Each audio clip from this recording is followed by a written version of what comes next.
Hi, Richard. I've got a question for you this month.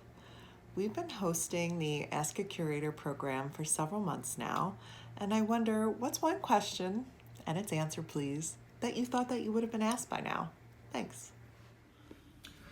It sort of surprised me that nobody's asked anything about any Dominy material. So I thought I would just ask myself, because we do have, well, I guess we probably have over 50 items which were made by the Dominies in the collection. And one of them is really interesting. It's a pitch pipe, and it's been in the Historical Society collections for a long, long time.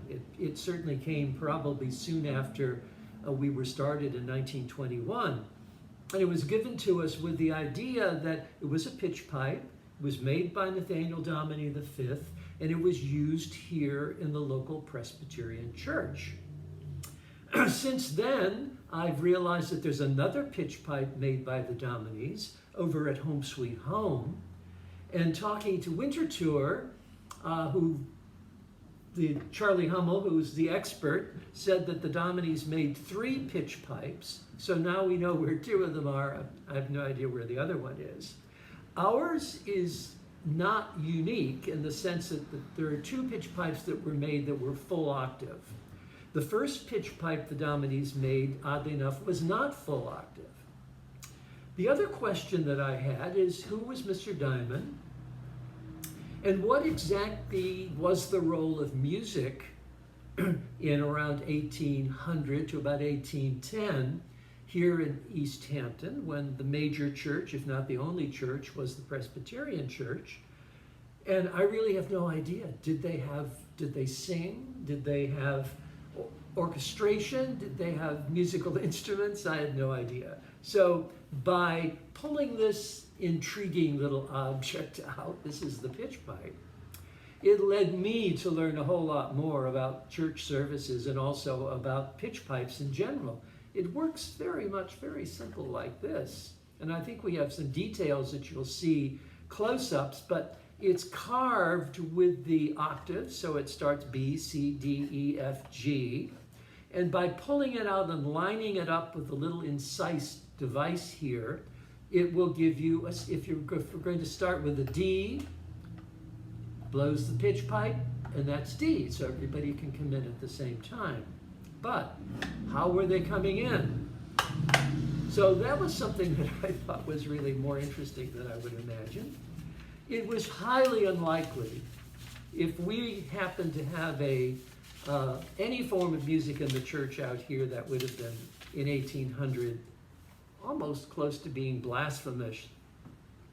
What the tradition was, and it all, like so many things when it comes to Presbyterian and Congregationalist churches, starts with John Calvin, a very, very dominant force in Protestant religions in England, and certainly a true conservative, odiously looking at any form of music in any form of religious service as being popish, which in the 1800s would have meant Catholic, which would have meant something you would certainly not want to be anything like if you were a Protestant.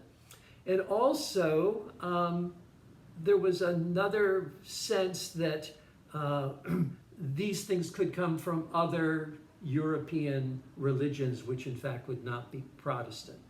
So what did they do? And what they did is something called unaccompanied psalmody, which was done using the oral tradition of line art or line music or line reading. It was all a cappella, meaning there was no musical instruments involved whatsoever. And it really was pretty simplistic. The practice would start with a leader, in this instance probably Mr. Diamond, because he was the one who had the pitch pipe. And we know he was at the meeting house, and we know that he was leading psalm singing. So what would happen is he would get up, he would blow his little pitch pipe, everybody would go at the right tone, then he would sing a stanza, and then the parishioners would sing a stanza exactly like his, not with him, but exactly like his. So in other words, that's why it's often called line singing, because somebody reads the line. Now in the church, this would not have been unusual, because this is what you would have done if you wanted people to read Psalms, not necessarily sing them, but to read sections of the Bible. Those two, by the minister, would read one sentence, and then the rest of the congregation would certainly repeat it. So that's how this would have been done. So that's why this was an important item, because you'd really want everybody to be in tune. So I really couldn't find very much about Mr. Diamond at all. Winterthur gave me the names of the 3 people in East Hampton who ordered pitch pipes. David Talmage in 1792 ordered a half a pitch pipe, which would mean just half an octave. So I'm not exactly sure about that. James Terry, who we don't know very much about, ordered a full pitch pipe in 1803. And then, strangely enough, in 1806, David Scoy orders a pitch pipe for James Terry. So did James Terry lose his pitch pipe, or what happened? Well, that was interesting. I started looking at the famous town records of East Hampton, and I found that in 1810, the town trustees agreed to get a box made with 2 keys and put it in the gallery of the meeting house, which is what they were calling the church at the time. And it was for Mr. Diamond, D-I-M-O-N is how it was spelled at that time, to keep his psalm book and his pitch pipe in. So do you think that somehow his pitch pipe got stolen or something? Well, that sounds a little silly.